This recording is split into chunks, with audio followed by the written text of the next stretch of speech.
રાધે રાધે મિત્રો, આપનું એક ફરી સ્વાગત છે ગુમોરિયલ દુનિયાની અંદર. અને આજે આપણે એક અદ્ભુત એવું મંદિરની મુલાકાત લેવાના છીએ. તો તમને આજના વ્લોગની અંદર સંપૂર્ણ તેની જાણકારી આપીશું, તેના વિશે બતાવીશું. તો મિત્રો બને રહેજો આ વિડીયોના અંત સુધી. તો અહીંયા જો અમે આવી ગયા છીએ અત્યારે હાંસોલની અંદર, જે આ એક મહાદેવનું અદ્ભુત મંદિર છે.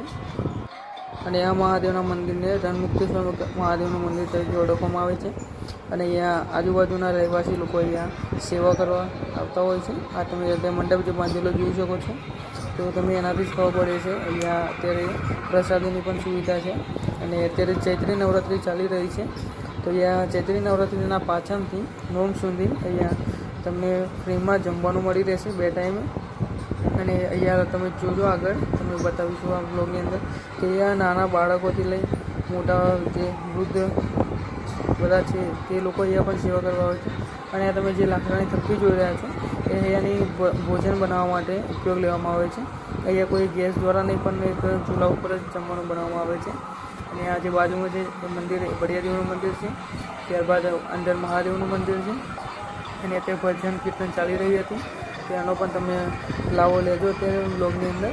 આ વિડીયોની અંદર તમને ભજન કીર્તન સાંભળવા મળશે. ત્યારબાદ એક અમે સ્પેશિયલી બનાવી ધૂન, જે ધૂન એ લોકો કરતા હતા, રામજીની કૃષ્ણ ભગવાનની ધૂન કરી રહ્યા હતા, એનો એક વિડીયો બનાવીને મેં અલગથી યુટ્યુબમાં મોકલો છે. તો તમે જો ઈચ્છા ધરાવતા હોય તો જોઈ શકો છો. ત્યારબાદ અહીંયા જુઓ, અને આ જુઓ તમે અહીંયા બધા રેડી છે, એ લાડુ બનાવી રહ્યા છે પ્રસાદી માટે. અને સામે જે તમે મૂર્તિ જોઈ રહ્યા છો એના પણ વિશે તમને આગળ જાણકારી આપું. તો અહીંયા જુઓ કે લોકો મતલબ આ તમે જોઈ શકો છો કે કોઈ સિટી એરિયાની જો વાત કરીએ તો સિટી એરિયામાં આવી રીતના ધાર્મિક ક્રિયાઓની અંદર સેવા આપવા માટે ઘણા ઓછા લોકો મળતા હોય. બટ આ તમે આ જુઓ, આજુબાજુના એરિયાથી લોકો આવેલા સેવા કેટલી કરી રહ્યા છે. આ બધા લેડીઝો જો લાડવા બનાવી રહ્યા છે.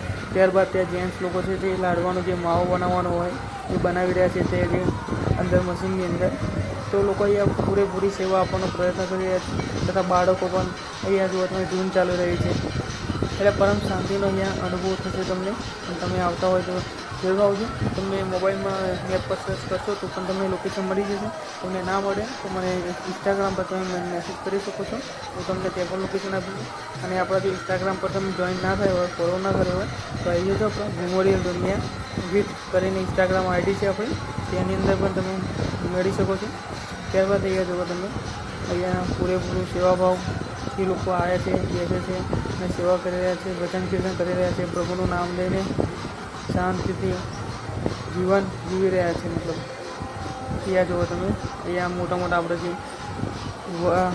કમ્પ્લેટ આદમી જે લોકો છે બધા પણ અહીંયા સેવા કરી રહ્યા છે, સેવા યુવા મંડળ. અહીંયા જુઓ તમે, તો આ યુવાધન આગળ જઈને ભવિષ્યમાં વ્યવસ્થિત રસ્તે જશે. કારણ કે ભગવાનનું જો તમે નામ લીધું હોય તો ભગવાન કદી તમારું ખરાબ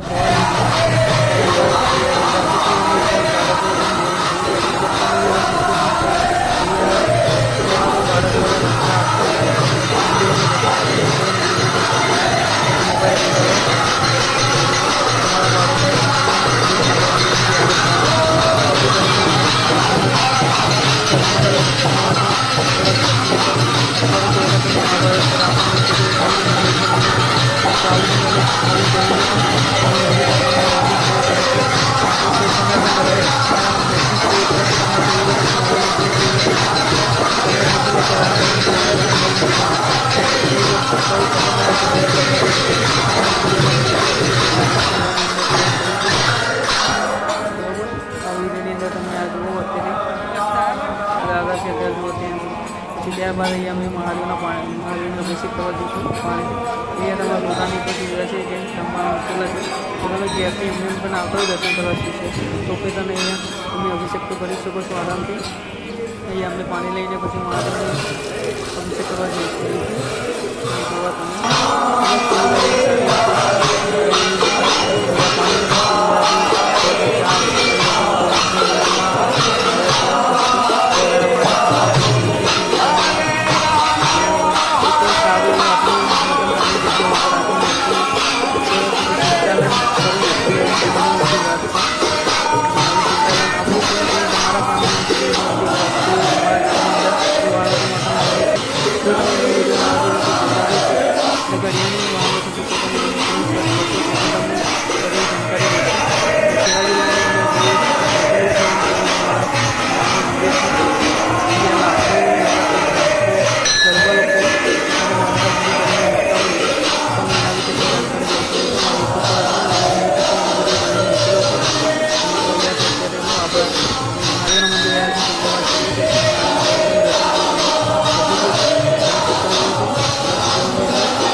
દેખાય એવું લોકેશન ઉપર છે.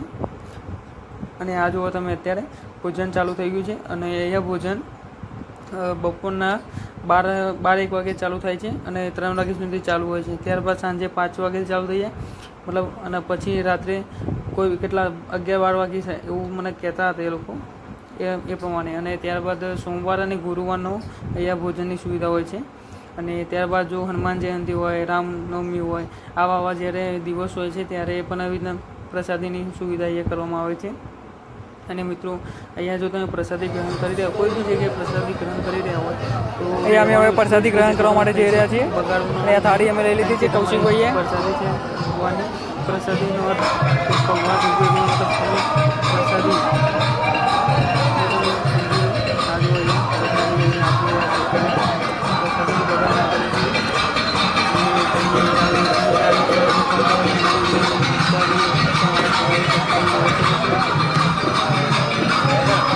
थोड़ा बात है ज़्यादा है.